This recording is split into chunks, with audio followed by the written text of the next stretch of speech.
Hey everybody, Brandon Marcello back here with another episode of Social Distance exclusively on 24/7 Sports. Our guest is Bill Hancock, director of the College Football Playoff Committee. You see his face plenty, especially late in the football season as we get into playoff discussions. Obviously, different conversations happening now, so many what ifs and contingencies considering what's going on with the COVID-19. But I thought it'd be a good idea to bring Bill on here to kind of give everybody kind of a refresher course on one, what the playoff committee does, how they go about making their decisions, coming up with their rankings, and also who's on the committee this year. So, Bill, thanks for joining us. I really appreciate it.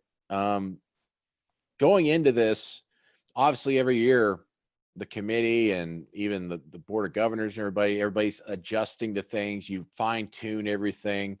How do you feel now that you guys are several years into this process?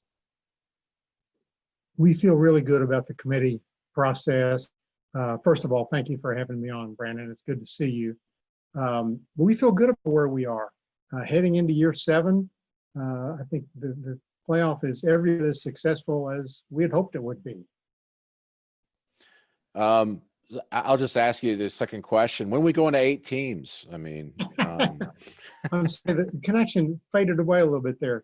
Sorry. Hey, when are we going to 8 teams? Yeah. I still lost you. No, I'm kidding, of course. And the fact is, my bosses are very happy with the CFP. It's been enormously successful. But like any managers of any venture, they're doing their due diligence and talking about the future. And I think that's just good and responsible management. As I said, it doesn't mean that anything is imminent or doesn't mean they're dissatisfied with what they have. They're talking, but again, nothing imminent. Now, when it comes to the committee, obviously, I think we've got 3 new members on the committee this year, going into this year. Tell us a little bit about them and how they kind of get ramped up and familiarize themselves with the whole process as they have to pay attention to so many college football games. Yeah, 3 new members: Tom Berman from Wyoming, Rick George from Colorado. Those are 2 athletic directors. And then John Urschel, the former great player at Penn State, who is a student at MIT.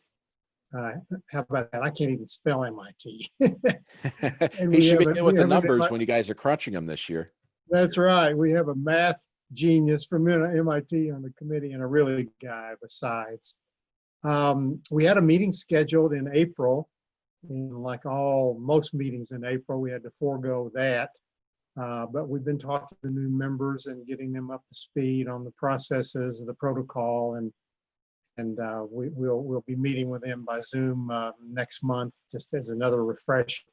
They'll be ready. We tell the new members all the time, you're not going to be a freshman long. You might be a freshman the first week, but after that, you're either a redshirt freshman or a sophomore. And these are really bright people who are devoted and dedicated and thrilled to be on the committee. You know, I've always wanted to ask this, and since seasons have come and gone, and I'm not going to ask specifics, but has there ever been like a really heated discussion in that committee room that you've heard about during the season? Oh, well, of course, I meet with the committee, so I've been there for all the meetings, and there are some pointed discussions, always professional, always courteous, but many, many times pointed.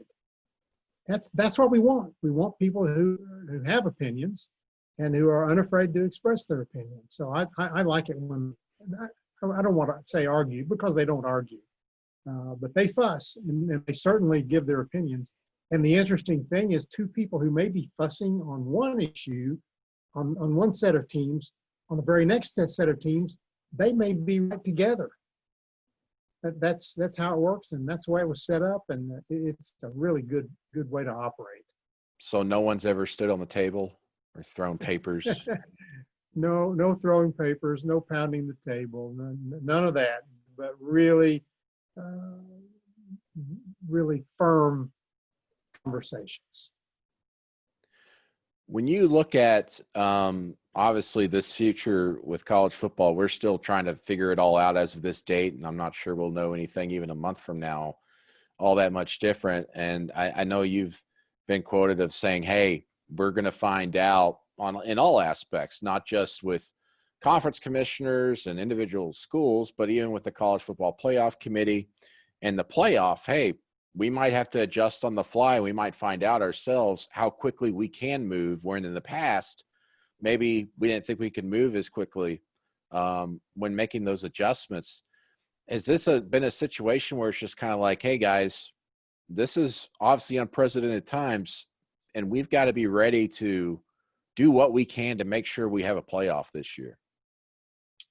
Unprecedented times, and unprecedented in the uncertainty. We in athletics, we like our certainty. We want control. We want to know where we're going to be 3 weeks from tomorrow at 11 a.m. And the virus has just changed all of that. And we are planning to play the championship game on January 11th and the semifinals on January 1. We're certainly hoping to play.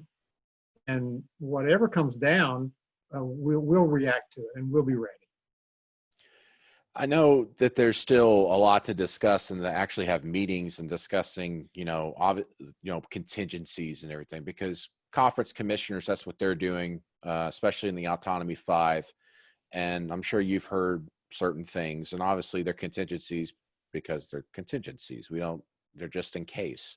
But I'm sure you faced a lot of questions about how many games do you want teams to play to be eligible for the playoff, for example? Let's say someone's only able to play 8 games and another's playing 12 or 9 and 12 or whatever. What are your general thoughts on that? And has that been discussed even in the early stages here? It really hasn't been discussed yet. I think we all are aware that we need a season to happen. We need some decisions to be made about the season before we can go too far forward with things like that. But I do have to say that, sort of repeat it, the committee will be ready.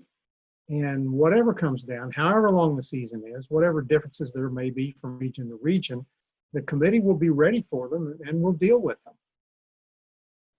I read recently that the plan is still for the committee to meet in person. Are you guys, potentially thinking about maybe having to do that like we're doing right now over Zoom if the need arises because of health concerns or anything?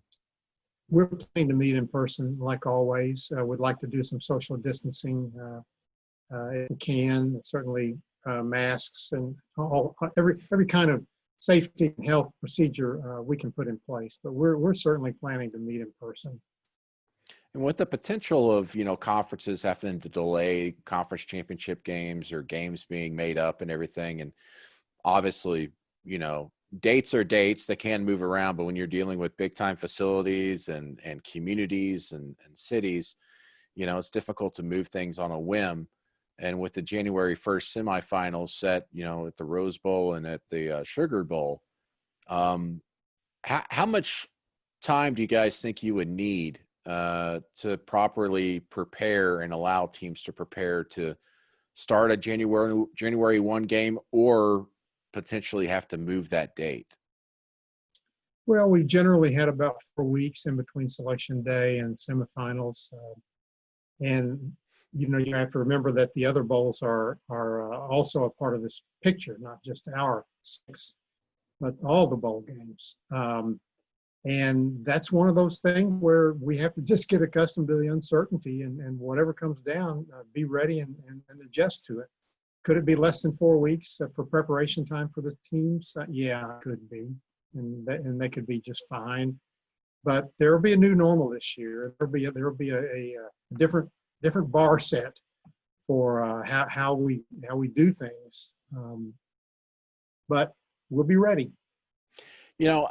Some of these questions, obviously, it's like someone asking me, "Hey, what are you eating for dinner in 2 months?" I have no idea, and that's how I feel asking these questions to you. And I know that you want to be as forthright as possible, but you are literally in a position of, "Hey, I'm like everybody else. I'm waiting to see what happens." And number 2, I'm not a football czar. I'm not the guy making the decisions with everything how the football season is going to go. I think sometimes people don't realize that when they see you on TV or see you quoted in articles.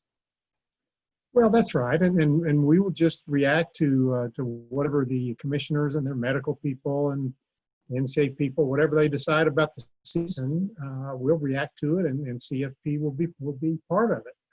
That's our intent. That's our plan, and we're moving right ahead with plans for Miami. Do you think, I mean, I guess this is maybe me asking you to put your sports fan hat on a little bit, but do you think there will come a day where we see a group of 5 school in the playoff? You know, the great thing about the CFP is there are no automatic qualifiers. Play a good schedule, win your games, and you're going to be in the hunt.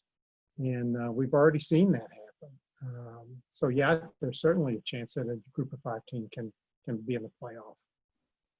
What are some of the things? Obviously, you have a lot on your plate for this year, and then preparing once some decisions are made by the conference commissioners when it comes to actually the season starting and everything. But what are some things that are kind of on the horizon for you? Obviously, things are kind of set through 2026. You've got some time, but I know the committee and just the entire organization. There's always you're looking ahead at the next thing and what's on the horizon. So what is that for you? What are you really trying to focus on 2, 3, 4, 5, 6, 7 years down the road? Well, wanting to continue to grow the brand. It's a well-respected brand. The college football playoff brand means a lot to a lot of people, but I want to see that grow and become more solid over the next few years. Mm-hmm. We have sites to select for the year 11 and 12 of this contract. 2025 and 2026. So we'll be working on that sometime in the next 12 to 18 months. But let's grow the game. Let's bring more fans to the game. We all know and love college football, but there are people out there who don't understand it as well as we do. I'll give you a little example about that. When we played the championship game last year out in Santa Clara, a man came up to me afterward and said, I go to the NFL games all the time, and I love it. But I had no idea the passion that college football brings. This has been remarkable. And so we want that story to be told over and over and over again as people come to love college football as much as we all do. And we all tend to think, because we're in the middle of it, that everybody loves it as much as we do, but that's not the case right now. And I think that's part of our mission in the college football playoff is to bring new fans to the game.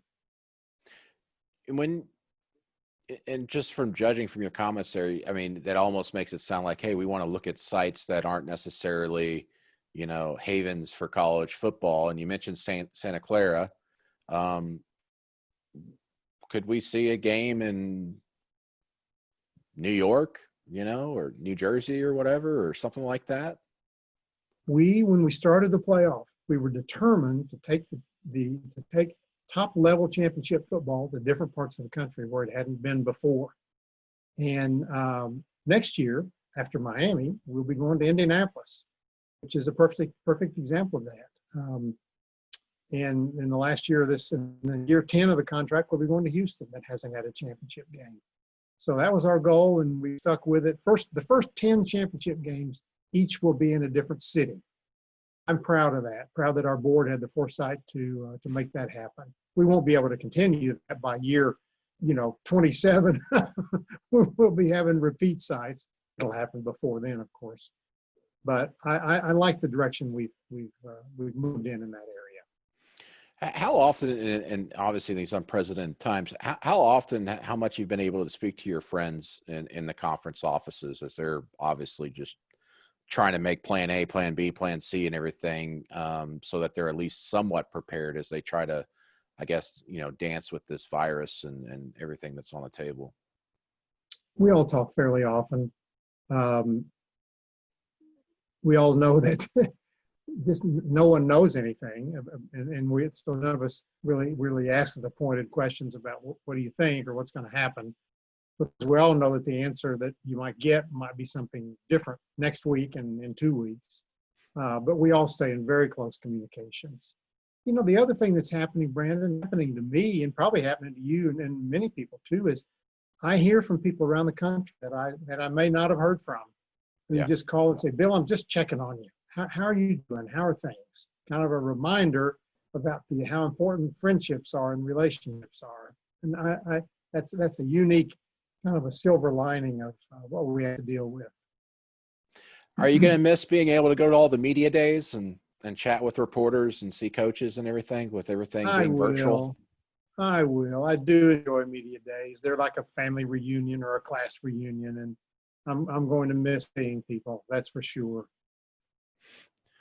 So I know things will ramp up once we get to August and September and everything. I guess remind everybody for the playoff committee, when you're tentatively right now, your first kind of meeting and your rankings will be released, and then how you guys go from there week to week.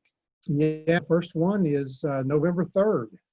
And if that date sounds familiar to you and many people who are listening and watching, well, that's election day, of course.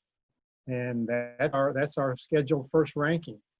We had a ranking on election day in 2016. Yeah. And how we handled it was we asked all the committee members to vote early, and they all did. And we'll be doing the same thing this year. The process is the committee members come to Dallas starting about noon on Monday, and we meet through that afternoon and into the evening, and then come back Tuesday morning and finish up early Tuesday afternoon to get ready for the announcement of the rankings on television that evening. So we intend to stick with that plan. Well, I count on you to make sure we do not have a delay in ballots and everything coming out like everybody's worried about with all the elections going on because of long lines as people deal with social distancing and everything. So we'll count on you to be on time at least. No hanging chads. The good thing is I don't think you have anyone named Chad on your committee either, so that's good. Yeah. Bill, thank you so much. You're a tremendous person to speak to, always positive, and I love getting to see your face. We don't know each other very well, but I've been in the SEC land now as a national reporter for 24/7 Sports, and I look forward to chatting with you more. And I'm so happy you're able to join us and kind of just lay the groundwork for people who might not be too familiar with the ins and outs of the college football playoff as we enter a interesting season, but one in which we all have the same focus, and that's to play football. Hey, and great to see you, Brandon. Thanks, and I hope we can do it again soon.